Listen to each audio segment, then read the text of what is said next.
Vehicle ಮಡಗಿರೋಂಥ ಪ್ರತಿಯೊಬ್ಬರೂ air ಫಿಲ್ಟರ್ನ clean ಮಾಡಿಸಿರ್ತಾರೆ. ಸಾಮಾನ್ಯವಾಗಿ ಏರ್ ಫಿಲ್ಟರ್ನ ಕ್ಲೀನ್ ಮಾಡುವಾಗ ಒಂದು ಟೈರ್ ಶಾಪಲ್ಲೆಲ್ಲ ಹೋಗಿ ನಾವು ಏರ್ ಹೊಡಿಸೋದು ಸಾಮಾನ್ಯ.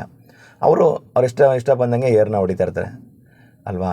ಇವಾಗ ಏರ್ ಫಿಲ್ಟರ್ನ ಕ್ಲೀನ್ ಮಾಡೋಕ್ಕೆ ಒಂದು ವಿಧಾನ ಇದೆ, ಬಟ್ ತುಂಬ ಜನ ಅದನ್ನ ಫಾಲೋ ಮಾಡೋದಿಲ್ಲ. ಏರ್ ಫಿಲ್ಟರ್ನ ಕ್ಲೀನ್ ಮಾಡಿ ಅಂದಾಗ ಹೊರಗಡೆಯಿಂದ ಏರ್ನ ಹೊಡೆದು ಬಿಡ್ತಾರೆ. ನೋಡಿ, ಏರ್ ಫಿಲ್ಟರ್ನ ಕ್ಲೀನ್ ಮಾಡೋದು ಯಾವಾಗಲೂ ಏರ್ನ ಒಳಗಡೆಯಿಂದ ಕಸನ ಹೊರಗಡೆ ತೆಗಿಬೇಕು ಹೊರತು ಹೊರಗಡೆಯಿಂದ ಮತ್ತೆ ಕಸನ ಒಳಗಡೆ ಹೊಡಿಬಾರ್ದು ಯಾವಾಗಲೂ. ಅವಾಗ ಏನಾಗುತ್ತೆ ಅಂದರೆ ಅದ್ರ ಪದರ ಎಲ್ಲ ಹೋಗ್ಬಿಡ್ತದೆ.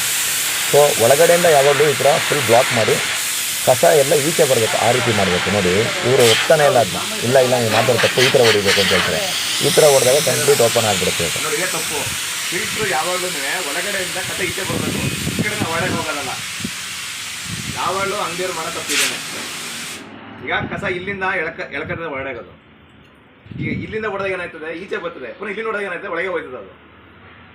ನೆಕ್ಸ್ಟು, ಯಾವುದೇ ವೆಹಿಕಲ್ ಆಗಿರಲಿ ಏರ್ ಫಿಲ್ಟರ್ನ ಕ್ಲೀನ್ ಮಾಡುವಾಗ ಕರೆಕ್ಟಾಗಿ ಹೇಳಿ ಕ್ಲೀನ್ ಮಾಡಿಸಿ. ಅವ್ರಿಗೆ ಹೊರಗಡೆಯಿಂದ ಹೊರಗಡೆ ತೆಗಿಬೇಕು ಕಸನ ಹೊರತು ಹೊರಗಡೆಯಿಂದ ಪೇಪರ್ ಅರ್ಧೋಗೋ ಮಟ್ಟಿಗೆ ಯಾವತ್ತೂ ಏರ್ ಫಿಲ್ಟರ್ನ ಕ್ಲೀನ್ ಮಾಡಬಾರ್ದು. ಯಾಕೆಂತಂದರೆ ಅದು ಒಂದು ಸಲ ಅದ್ರ ಟೆನ್ಷನ್ನ ಕಳ್ಕೊಂತು ಅಂದರೆ ಮತ್ತೆ ಪೇಪರ್ ಅದು ಕೂಡೋದಿಲ್ಲ, ನಿಮಗೆ ಏರ್ ಫಿಲ್ಟರ್ನ ಅದು ಸರಿಯಾಗಿ ಕ್ಲೀನ್ ಮಾಡೋದಿಲ್ಲ.